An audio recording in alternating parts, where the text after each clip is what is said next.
ठीक है, चलिए स्क्रीन विजिबल हो रहा है? No sir. No sir. No sir. अब हो रहा होगा? Yes sir. ठीक है। सो हम लोग पिछले दिन जो है यहाँ तक ये सारी चीजें पढ़ लिए थे कि रेजोनेंस कंडीशन क्या होता है। फिर रेजोनेंस में हमने देखा था एक्सी और एक्सएल आपस में बराबर होते हैं, ठीक है। और उस समय में सर्किट में जो है मिनिमम इम्पिडेंस होता है जेड इक्वल टू आर के बराबर, ठीक। उसके बाद फिर हमारा जो है resonant frequency X equal to XL, तो है ना, यहाँ से resonant frequency omega nought equal to 1/√LC हो गया था। ये सब देख लिया था हम लोगों ने, ठीक है। अब थोड़ा सा हम लोग शार्पनेस ऑफ रेजोनेंस के बारे में थोड़ी बहुत बातचीत करके देख लेते हैं कि कुछ समझ आता है कि नहीं। तो इसमें हम लोग क्या कर रहे हैं कि एक पहले एक ये वाला जो है ग्राफ आपको पेपर में भी आता है ड्रॉ करने के लिए, maximum current versus omega, IM versus omega का ग्राफ, जहाँ पर वोमेगा जो है मेगा रेडियन पर सेकेंड में है और करंट जो है वो एम्पियर में है, ठीक है। तो करंट ये सब वैल्यूज आपको ग्राफ पेपर पे प्लॉट करनी होती है, 0.51, ठीक है, ये एम्पियर्स है, ठीक। और ये है आपका 0.5 मेगा रेडियन पर सेकेंड, 1.52, ठीक। तो आपको एक वैल्यू दिया हुआ है, ठीक है, सीरीज RLC सर्किट, जिसमें L जो है वो 1 मिली हेनरी और कैपेसिटेंस जो है 1 नैनो फैराड है, ठीक है। तो दो वैल्यूज ऑफ रेसिस्टेंस के लिए हम लोग को क्या करना है, रेजोनेंट फ्रिक्वेंसी फाइंड करनी है 1/√LC, ठीक है। तो कैलकुलेशन को आप थोड़ा सा अगर देखने की कोशिश करेंगे तो आपको समझ में आएगा कि जो ओमेगा नॉट होता है उसका फॉर्मूला हम लोग जानते हैं, omega nought is equal to √1/LC, ठीक है। सो इस फॉर्मूले का इस्तेमाल करके हम लोग अंडर रूट में लिख लेते हैं, L की वैल्यू है 1 मिली हेनरी यानी कि 10⁻³ और कैपेसिटेंस है 1 नैनो फैराड यानी कि 10⁻⁹ फैराड। तो ये हो गया 1/√10⁻⁻12 और इसका रूट करेंगे तो आएगा √-6 और ये जाएगा आपका 10 की पावर ऊपर जाएगा तो 6। तो 10 की पावर 6 का मतलब दिस इज 1 मेगा, है ना, रेडियन पर सेकेंड। समझ में आ गया सबको? तो 1 मेगा रेडियन पर सेकेंड जो है आपको क्या आ रही है, रेजोनेंट फ्रिक्वेंसी। कैलकुलेशन समझ में आया सबको कि नहीं आया? रेजोनेंट फ्रिक्वेंसी की कैलकुलेशन समझ में आई या नहीं आई सबको? इतनी देर तक चुप नहीं रहना है, फटाफट रिस्पॉन्स करना है। हाँ नहीं बोलने में क्या दिक्कत है? कौन है ये?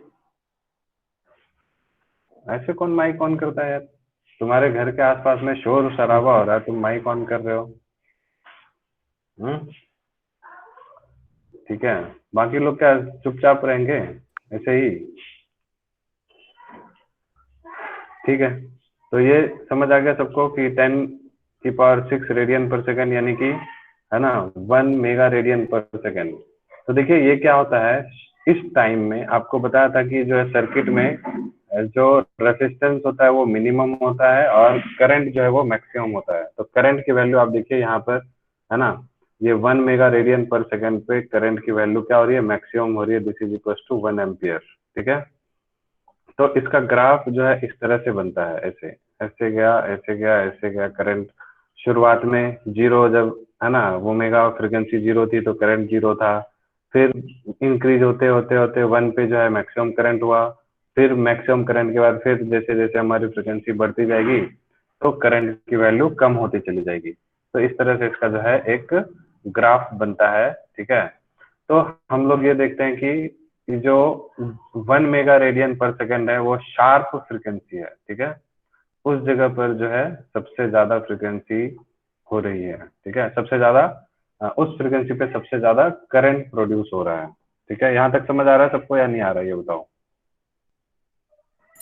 आ रहा है सर। यस, ठीक है, okay. So since IM is equal to VM/R, तो हम लोग जानते हैं यहाँ पर, क्योंकि दो रेसिस्टर्स दिया हुआ, एक 100 ओम और एक 200 ओम, ठीक है। तो करंट किस केस में ज्यादा होगा, 100 ओम वाले में या 200 ओम वाले में? है ना, 100 क्योंकि 100 वाले में क्योंकि रेजिस्टेंस कम है तो करंट ज्यादा है, तो इसलिए आपको इस तरह से ये ग्राफ बना के दे सकता है, पूरा ग्राफ बना देगा। और ये 1 2 जैसे दिया हुआ है, अब आपको ऑप्शन दे देगा 1 वाले का रेजिस्टेंस इतना है 100 ओम या 200 ओम, और 2 वाले का रेजिस्टेंस 200 या 100, ऐसे करके आपसे एक क्वेश्चन यहाँ से बना सकता है। ठीक है, नहीं समझे बात को, कि इस दोनों का ऐसे दे देगा 1 और 2 में किसका कौन सा रेजिस्टेंस ये आपसे पूछ देगा घुमा फिरा के। तो आपको समझ में आ गया ये सब चीज। ठीक है, कि जो वो बड़ा वाला है ये, है ना, वो ग्रीन वाला है ना, वो 100 का था, और ये जो अंदर वाला है वो 200 का है, इस तरह से है। ठीक है, समझ आ रहा है इतना? कोई दिक्कत तो नहीं किसी को इतना तक में? No, sir. बोलो जल्दी। ठीक है, चलिए अब देखिए ध्यान से। अब इसमें अब हम लोग बात करते हैं किसकी, रेजोनेंस सर्किट्स, और रेजोनेंस का जो एक्चुअल में प्रैक्टिकल एप्लीकेशन क्या होता है। ठीक है, और फिर उसके बाद हम लोग शार्पनेस ऑफ रेजोनेंस के बारे में थोड़ा समझेंगे। ठीक है, देखिए होता क्या है कि यहाँ पर इस फिगर में समझिए, आपने कभी वो पुराने जमाने वाला रेडियो या टीवी देखा है? कभी भी टीवी देखा है पुराने जमाने में, जो एंटीना Yes, जाके sir. एंटीना घुमाते थे ऊपर जाके, कभी देखा है? एक शायद आप दंगल मूवी देखे होंगे, उसमें भी स्टार्टिंग में ये चीज दिखा रहा होता है कि वो जाके एंटीना घुमा रहा है। ठीक है, तो उसके बाद फिर सिग्नल आता है। सुना है ना ऐसा, देखा है कि नहीं? नहीं भी देखा है तो देख लेना कभी, ठीक है, मूवी में जाके। चलिए, क्या होता है उसमें एक्चुअली हम लोग कर क्या रहे होते हैं मालूम है? देखिए, जितने भी चैनल्स होते हैं आपके, ठीक है, जैसे स्टार प्लस है, आपको सोनी है, सेट मैक्स है, ठीक है, आपका जो म्यूजिक चैनल्स होता है, इंटरटेनमेंट चैनल, ठीक है, एमटीवी, ये वो जितने भी हैं, सबकी अपनी कुछ फ्रिक्वेंसी होती है। ठीक है, समझ गए?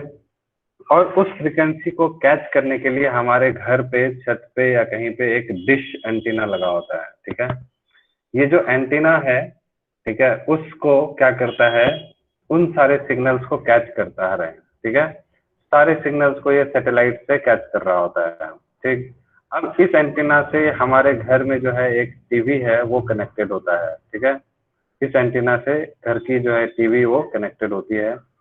अब इस टीवी को चलाने के लिए हमारे पास, है ना, आजकल तो एक रिमोट होता है। ठीक है, एक रिमोट होता है इस टीवी को चलाने के लिए। लेकिन पुराने जमाने में क्या होता था, यहाँ पर एक ऐसा टाइप का एक बड़ा सा एक एंटीना होता था, उसमें इस तरह से ऐसे ऐसे डंडे लगे हुए होते थे। ठीक है, तो इससे हम लोग क्या करते थे, उसका जो है ना, यहाँ पर जो इस तरह से लगे हुए हैं, यहाँ इनका हम कैपेसिटर चेंज करते थे, इसको घुमाते थे ना। ये पूरा एक मतलब कि एक बड़ा सा बांस रहता था, उसमें एंटीना को लगाते थे। इसको घुमाने से हम लोग क्या करते हैं, कैपेसिटेंस चेंज करते हैं। ठीक है, तो कैपेसिटेंस चेंज करने से क्या होता है, हम लोग को एक्चुअल में क्या चाहिए मालूम है?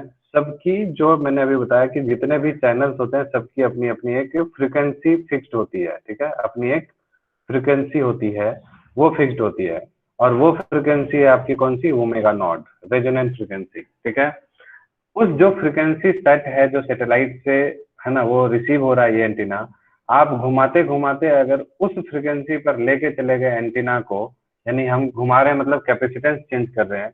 जब कैपेसिटेंस चेंज होके कि ये इस तरह से चेंज किए कि एल और सी का जो अंडर रूट है, ठीक है, 1 और उसका रेसिप्रोकल ओमेगा नॉट के बराबर हो जाता है, तो यानी कि वो फ्रीक्वेंसी सैटेलाइट की फ्रीक्वेंसी से आपके टीवी का जो रिसीविंग फ्रीक्वेंसी है वो मैच हो गया, और फिर आपको यहाँ पर वो वाला चैनल आपको दिखाई दे देगा।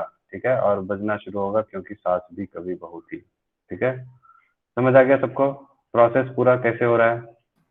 लेकिन आप देखते होंगे ये जो है ना, जैसे रेडियो सब में भी देखते होंगे, गाने सुनते होंगे, ठीक है, तो जैसे उसकी कुछ फ्रिक्वेंसी होती है, फिक्स्ड होती है। ठीक है, जैसे है ना, विविध भारती है, या वो एफएम चैनल्स होते हैं, रेडियो मिर्ची, ठीक है, बिग एफएम, फिर आपको ऐसे ही ढेर सारे चैनल्स होते रहते हैं एफएम वाले। तो आप देखते होंगे जब आप एग्जैक्टली, है ना, एक टाइम में आपको बहुत अच्छा साउंड सुनाई दे रहा है, और उसके नॉब को जब आप घुमा रहे हैं तो उससे थोड़ा सा पीछे लेके जा रहे हैं, तो आपको कम सिग्नल सुनाई देगा, अच्छे से गाना सुनाई नहीं देगा, या न्यूज सुनाई नहीं देगा।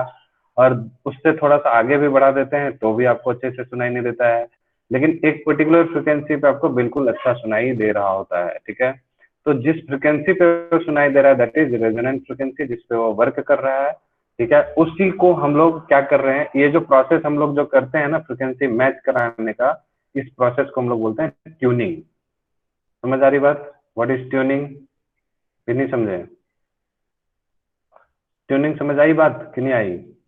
कि हम लोग कैपेसिटेंस ऑफ जो है ना एंटेना का, जो हम लोग कैपेसिटेंस चेंज कर रहे हैं, तो कैपेसिटेंस चेंज करने की वजह से रेजोनेंट फ्रिक्वेंसी हमारा जो है जब आ जाता है, मैच हो गया सैटेलाइट के द्वारा जो एंटेना ने रिसीव किया फ्रिक्वेंसी, और हमारा जो टीवी का जो मतलब कैचिंग की फ्रिक्वेंसी है, दोनों अगर मतलब वो सैटेलाइट की फ्रिक्वेंसी और हमारे एंटीना की फ्रिक्वेंसी अगर मैच हो गई, तो उसके बाद आपको चैनल डिस्प्ले होना शुरू हो जाता है। तो उसको हम लोग बोलते हैं क्या? रेजोनेंट फ्रिक्वेंसी, जिस फ्रिक्वेंसी पे वो हुआ। ठीक है, और जो प्रोसेस हुआ मैच कराने का उसको हम लोग क्या बोलते हैं? ट्यूनिंग। ठीक है, जैसे आप मोबाइल फोन में 10 डिजिट मोबाइल नंबर होता है, वो क्या है? आपको 10 डिजिट मोबाइल नंबर कुछ नहीं है, वो एक फ्रिक्वेंसी है। जैसे ही आप उसको टाइप करते हैं, ये फ्रिक्वेंसी आपके नियर बाय एंटीना के साथ जाके मैच किया। ठीक है, और वो एंटीना जो है सैटेलाइट से उस फ्रिक्वेंसी को है ना ट्रांसमिट किया। फिर जिसको डायल कर रहे हैं, ठीक है, जो नंबर आपने डायल किया है, अब उसके उस सैटेलाइट से उसके आसपास में जो रिसीविंग एंटीना होगा उसको कैच करता है, और उस रिसीविंग एंटीना के साथ में उसके मोबाइल में एंटीना, जो रिसीविंग एंटीना है, वहां पर जाके वो रिंगटोन बजना शुरू हो जाता है। रिंगटोन बजने का मतलब ये है कि वो ट्यूनिंग हो गया, फ्रिक्वेंसी मैच हो गया, इसलिए रिंगटोन बजता है, और आप उसको फिर रिसीव करने के बाद कम्युनिकेशन स्टेब्लिश होता है। तो ये सारा जो है ये सब ट्यूनिंग है। तो आजकल जो पुराने जमाने में जो टीवी के एंटीना को घुमाना पड़ता था, वो काम अब कौन कर रहा है? रिमोट कर रहा है। ठीक है, वो क्या किया, बटन दबा दिया तो अपने आप जो है वो फ्रिक्वेंसी सेट हो गई। बटन दबाने से जिस चैनल की बटन वो नंबर से असाइन किया हुआ है कि इतने नंबर पे है ना, चैनल 422 पे ये है, चैनल 2201 पे ये है, तो वो क्या है, उसको फ्रिक्वेंसी को डिकोड करके ये सब का नाम दे दिया गया है। ठीक है, और फिर जैसे ही आप उसको मैं वो प्रेस किए, यानी वो ऑटोमेटिकली ट्यूनिंग हो जाती है। ट्यूनिंग होने के बाद आपको साउंड क्लियरली सुनाई देना शुरू हो जाता है, पिक्चर्स दिखना शुरू हो जाता है। समझ गए? सो ये जो पूरा प्रोसेस है वो कहलाता है ट्यूनिंग। ठीक, तो उसके लिए आप समझ सकते हैं कि एक पर्टिकुलर फ्रिक्वेंसी पे है ना आपको जाके ये चीज मिलता है, जहां पर आपको क्लियरिटी होती है, that is called sharpness of resonance. ठीक है, आपको ऐसा नहीं है, इन जगहों में भी आपको आवाज सुनाई देगी, इन जगहों में भी आवाज सुनाई देगी, इन सब में भी सुनाई देगी। ठीक है, इन सारे फ्रिक्वेंसीज पे भी सुनाई देगी, लेकिन थोड़ा बहुत झर झर झर झर झर झर करके आवाज आती है, लेकिन इस पर्टिकुलर फ्रिक्वेंसी पे आपको बिल्कुल क्लियरली सुनाई देता है। समझ आया या नहीं आया ये बताओ, ये सब बात? यस सर, आ गया। ठीक है, so that is called sharpness of resonance. Clear है? तो resonant circuits have a variety of applications. For example, in tuning mechanism of radio or a TV set, the antenna of a radio accepts signal from many broadcasting stations. Antenna क्या करता है? Receive करता है broadcasting station से। The signals picked up in antenna acts as a source in the tuning circuit of radio या TV. The circuit can be driven many frequencies, but to hear one particular radio station, we tune the radio. Tune कर रहे हैं, ठीक है, या TV जो भी है। So in tuning we vary the capacitance of a capacitor. तो यहाँ पर आपको ये ध्यान रखना है, ये भी पेपर में आ सकता है कि वेरी क्या करते हैं, इंडक्टर, रेसिस्टर, कैपेसिटर। ठीक है, सो हम लोग कैपेसिटेंस ऑफ अ कैपेसिटर को वेरी करते हैं ट्यूनिंग करने के लिए, such that resonance frequency of the circuit becomes nearly equal to the frequency of the radio signal received. When this happens, the amplitude of the current with the frequency है ना is in the current circuit is maximum. The amplitude of the current becomes maximum at resonant frequency. समझ आ गई बात सबको? समझे या नहीं समझे? Yes sir. हाँ, अब देखिए नेक्स्ट टॉपिक है आपका शार्पनेस ऑफ रेजोनेंस। ठीक है, तो इसमें ये बहुत ही डेंजरस और खतरनाक टाइप का जानवर है। ठीक है, तो इसको समझने में भी बहुत ज्यादा आपका दिमाग खराब होने वाला है। ठीक, तो 10 मिनट में इसको समझाने की कोशिश करता हूँ मैं, समझ में तो आएगा नहीं फिर भी। तो देखिए I M is equal to V M upon में, है ना, ये होता है जेड। तो जेड की जगह पे ये है, समझ गए होंगे आप, इम्पिडेंस। ठीक, हम लोग जानते हैं omega equal to omega nought 1 upon under root L C. ठीक, so the maximum value is Im max is equals to Vm upon में R। ठीक है, Im max is equals to Vm upon R। हम लोग जानते हैं maximum current is equals to maximum voltage upon में resistance. तो कहता है कि for value of omega other than omega nought, omega nought के अलावा और भी जो वैल्यूज हैं, ठीक है, ओमेगा की, उस समय में, ठीक है, उस समय में the current amplitude is less than the maximum value. इतना समझ में आ गया। उस समय में ये जो है ये वाली वैल्यू नहीं होगी, उससे कम वाली वैल्यू जो होगी। Suppose we choose a value of omega for which the current amplitude is 1/√2 times its maximum value. तो उस समय अगर सपोज हम लोग करंट एम्पलीट्यूड यानी I M is equal to, है ना, I M max, maximum value of current amplitude का 1/√2 टाइम्स होता है, तो उस सिचुएशन में, है ना, the power dissipated by the circuit becomes half. ठीक है, आप देखिए, क्योंकि पावर का जो फॉर्मूला होता है वो होता है V इंटू आई। ठीक है, तो V कितना हो गया इस सिचुएशन में, Vm/√2। ठीक है, हम लोग जानते हैं RMS, और I कितना है, Im/√2।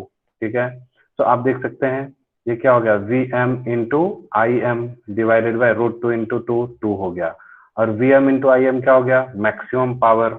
तो power in that situation is equal to, it becomes maximum power by 2, half of maximum power. समझ गए। तो देखिए ये क्या बोल रहा है कि को इन सब में मतलब कि बहुत सारे वैल्यूज हो सकते हैं करंट के, ठीक है, लेकिन ये क्या कर रहा है, ये जब इसकी आई एम वैल्यू थी, मैक्सिमम वैल्यू थी, तो एक ऐसा सिचुएशन ले लेता है जिस समय में उसकी वैल्यू जो है वो Im/√2 हो जाती है।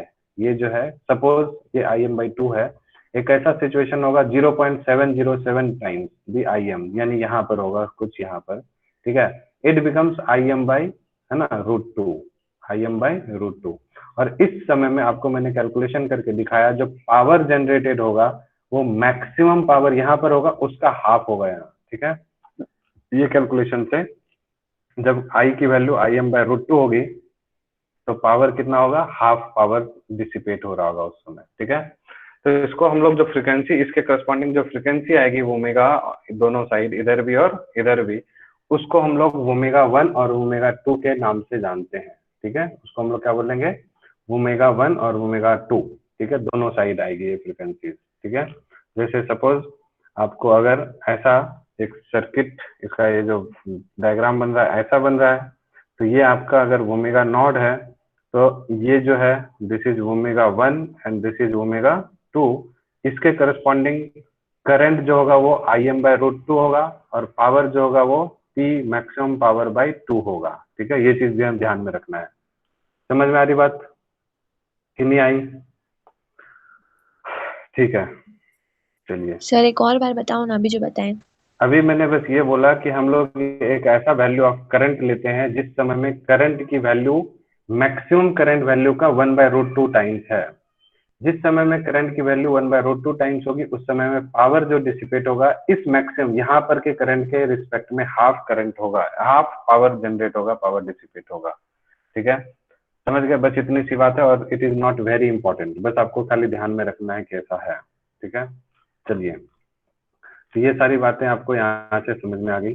तो हमने क्या देखा कि हमें दो वैल्यूज आ रही है। ठीक है, कौन कौन सी, एक कहाँ गया, ये अगर आपका फिगर था, ठीक है, रेजोनेंस वाला, ठीक, तो ये ओमेगा नॉट है, और ये है आपका ओमेगा 1, ठीक है, और ये है आपका ओमेगा 2। इन सब भी वैल्यूज पे, फ्रिक्वेंसीज पे भी सिग्नल जो है पकड़ेगा, ठीक है, कैच करेगा, आवाज आती रहेगी, लेकिन क्या होगा, इसके जैसा नहीं होगा। इस फ्रिक्वेंसी पे जितनी क्लियर आवाज आ रही है वैसी नहीं आ रही है। यहाँ पर पावर जो होगा हाफ होगा मैक्सिमम पावर का, और करंट जो होगी 1/√2 टाइम्स भी मैक्सिमम करंट होगा। ठीक है, so this is the value of P max by 2 and the value of current is Im/√2। ठीक है, so this is omega 1 and this is omega 2, और ये जो डिफरेंस है ओमेगा 2 माइनस ओमेगा 1, इसको हम लोग बोलते हैं बैंडविड्थ। दो फ्रिक्वेंसीज के डिफरेंस को हम लोग बैंडविड्थ बोलते हैं, ठीक है।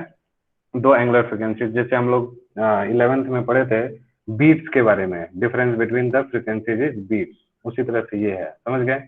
तो ओमेगा 1 माइनस ओमेगा 2 कर लीजिए या ओमेगा 2 माइनस ओमेगा 1 कर लीजिए, एक ही बात है, ठीक है। तो यहाँ से, और ये जो डिफरेंस ऑफ दिस है ओमेगा 1 माइनस ओमेगा 2, जैसे हमने मान लिया इसको ओमेगा 1 माना है एनसीईआरटी में और इसको ओमेगा 2 माना है, तो ओमेगा 1 क्या हो गया, ओमेगा नॉट प्लस में छोटा सा डेल्टा ओमेगा, ठीक है।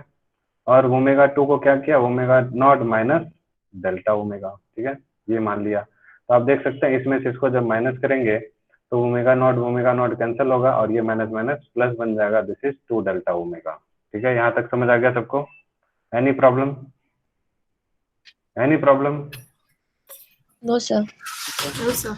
ठीक है। अब यहाँ से जो है ना, एक आता है बात क्वालिटी फैक्टर की, ठीक है। और जो क्वालिटी फैक्टर की जो डेफिनेशन होती है, this is equal to resonant frequency divided by ये जो बैंडविड्थ है 2 डेल्टा ओमेगा, ठीक है, ये होता है, ठीक है। The quantity omega nought divided by 2 delta omega is regarded as the measure of sharpness of resonance, और इसी को हम लोग क्यू फैक्टर या क्वालिटी फैक्टर बोलते हैं। एक नंबर होता है क्वालिटी किसकी अच्छी है, जितनी ज्यादा अच्छी क्वालिटी होगा उतना शार्प रेजोनेंस होगा, ठीक है। ये चीज अभी हम लोग देखेंगे, इसी को कैलकुलेट करने के लिए हम लोग देखते हैं। अब हम लोग जानते हैं ओमेगा नॉट की वैल्यू तो आसानी से हम लोग निकाल लेते हैं, ठीक है। ओमेगा नॉट की वैल्यू बहुत ही आसानी से हम लोग कैलकुलेट कर लेंगे, ठीक है। वो होता है, जानते हैं 1/√LC होता है रेजोनेंस फ्रीक्वेंसी। लेकिन जो दूसरा बच गया हमारा कौन सा, बैंडविड्थ 2 डेल्टा ओमेगा, उसके लिए बहुत भयानक कैलकुलेशन करना है, उसको देखते हैं हम लोग, ठीक है। तो मान लेते हैं कि जो करंट एम्पलीट्यूड है IM, ठीक है, वो सपोज ओमेगा 1 के लिए होता है, ठीक है, सपोज। तो यहाँ से आप देखिए IM is equal to VM upon में दिस, ठीक है, Z।